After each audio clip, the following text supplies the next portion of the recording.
Hi everyone, and thank you for joining us for another segment of Wildlife Wednesday. My name's Rachel, and today I'm going to be taking you down to the hospital to meet up with our rehabilitation team. This week on Wildlife Wednesday, we're going to be talking about the importance of wildlife nutrition in terms of rehabilitation and long-term care with our animal ambassadors. Although we are a state-of-the-art hospital in terms of the medical and supportive care, sometimes one of the most crucial things is basic nutrition. Since we care for more than 150 different species of native and migratory wildlife to Southwest Florida, it's important that we have a balanced combination of vitamins, minerals, proteins, vegetation, seafood, whatever these animals would eat in the wild. Nutrition is a very important part of the medical and rehabilitation process. When patients are upstairs in the critical care area, they have a modified nutrition that helps them stabilize them to be moved downstairs or outside into the rehabilitation area. Since rehabilitation is the final step in the recovery process for all of Crow's patients, it's important that these animals be able to eat things that they would be eating similarly in the wild. Now, when you talk about nutritional requirements for animals, if an animal is a carnivore, that means that they eat primarily a protein or meat-based diet. That can be either insects, seafood, or other meats like chicks, rats, mice.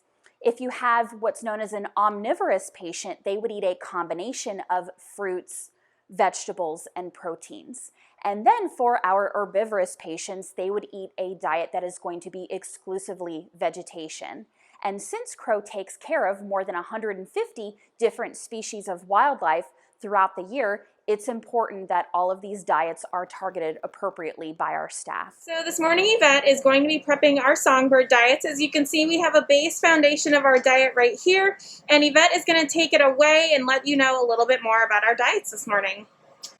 So here are a variety of our Songbird Diets, and as you can see, we have started with the base of our kitten chow and insectivore pellets that are very small. We have some berries that are sprinkled on top because some of our songbirds are berry eaters. We also will add seed. Everything is relatively small in size, as you can see. Since songbirds are just small birds and they have small beaks, all of their food needs to be small for them to be able to eat comfortably. And a lot of them do like a variety of insects. So we have mealworms, we have superworms for some of our birds. We also have crickets that we do sprinkle on top of their diets because those are things that they're going to be eating out in the wild. So we want them to recognize these types of foods. While they're in our care, we will try to add some type of vegetable onto their diet. They might eat it by accident in the process of eating the berries that they like, or the chow as well. So what we would do in this case is cut some broccoli tops. Everything is very tiny, as I mentioned, and we like to just kind of sprinkle those things on top of our diets. We like to add a nice variety of color for these songbirds to just have more of an appealing diet and be attracted to the colors that they might be able to see. We'll sprinkle some crickets on top there. These are some frozen crickets that thaw relatively quickly, so by the time we feed out, these birds will be able to have their nice insects. Yvette, we've seen a lot of really good diets here, but what is this one with all the huge food chunks, the fruits, the vegetables, all that great stuff there? That's a great question, Bree. So what we have going here are our Raccoon Diets, which is one of the most fun diets I think that there is to prep, because we want to really show these animals the variety of things that they can eat. So here we have a mix of fruits and veggies, but we also have kibble here, which is some puppy chow. Some of the younger ones are transitioning onto hard chow fully, so they are getting a mix of soaked puppy chow as well with the hard.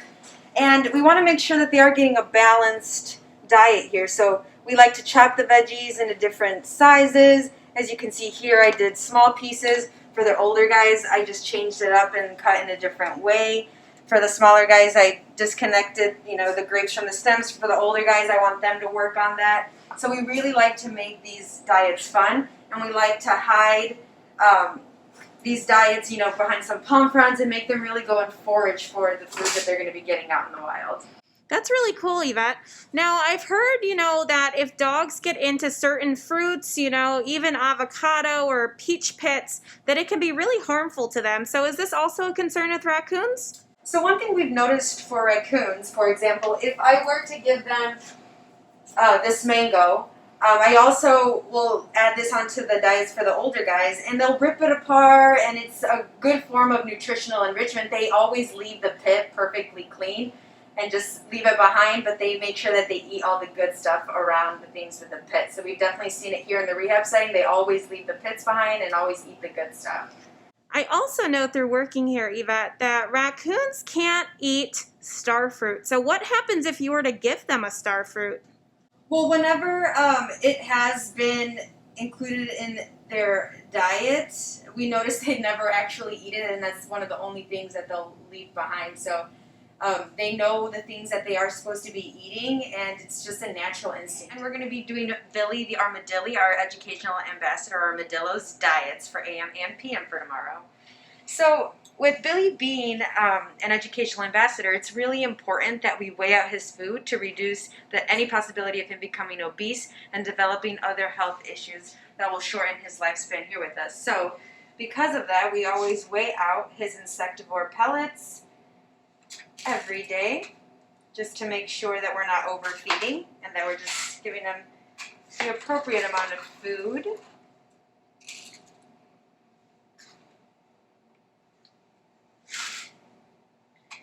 And as you can see, with Billy's diets, the pellets are very, very small.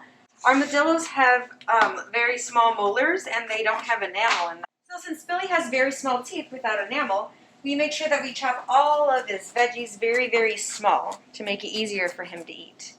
And we also weigh those out to make sure we don't give him too much of those, but just enough.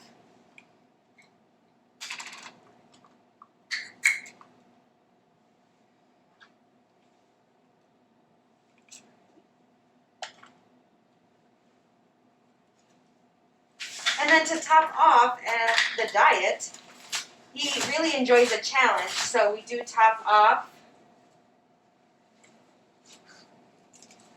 his diet there with some greens to make him forage like he would out in the wild. And now it's Gigi's turn, our Virginia Possum educational ambassador. So for her, in the morning, we start her off with some hard kitten chow. And we do, again, have to weigh her food to make sure that we're not overfeeding our possum so that she can live longer. Since out in the wild, they do have a very short lifespan of maybe 2 to 3 years. We want to make sure that she lives as long as possible with us here as an educational ambassador. And out in the wild, possums are opportunistic feeders. So we do like to vary up the diet for Gigi to keep her engaged. Perfect. And because we don't want her to gain too much weight and we want to make sure she's as healthy as possible, we do like to give her more veggies than anything else. And she is a big fan of vegetables. And we also have to weigh those things out just to make sure that we're not overfeeding Gigi. We've got some tomatoes and cucumbers, but we do want to give her a very special treat, and it might be a fourth of a grape. And Gigi loves different types of protein, but her favorite is a smelt. And that's just right. Hi, do you remember all the fun diets we made earlier today? Well, now it's Billy the Armadillo's time for dinner.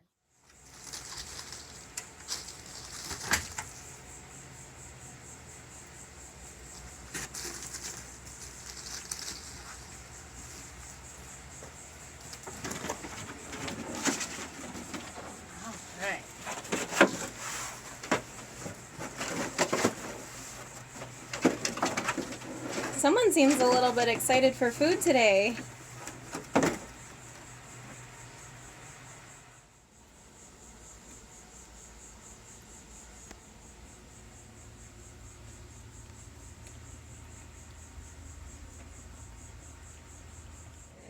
So today we've given you a glimpse of what it's like to prepare diets for all of our animals here at Crow. But I do want to remind you that all of these diets are very species specific. And if you ever find an animal out in the wild, I recommend that you never feed or give it water, but to contact your local wildlife rehabilitator to help you out with any questions you may have. Thank you everyone for sharing all of that wonderful information for our audience listening in on our Wildlife Wednesday segment today. Although it might be the easiest thing sometimes to approach the internet for information, please be aware that sometimes the content that is included on certain websites isn't supported by wildlife rehabilitation care standards. And so you may actually be trying to help an animal but could be hindering it in the process. And because nutrition is an important part of maintaining the health and welfare of wildlife, it's always important to rely on the professionals to do that for you. If you do come across an injured, sick, or orphaned wild animal, give us a call, turn the animal into us so that we can start providing it not only the nutritional support, but also the medicines to coincide with that. And if you all enjoyed what you learned today on this segment of Wildlife Wednesday, please click on the donate button above or continue to follow our content each week.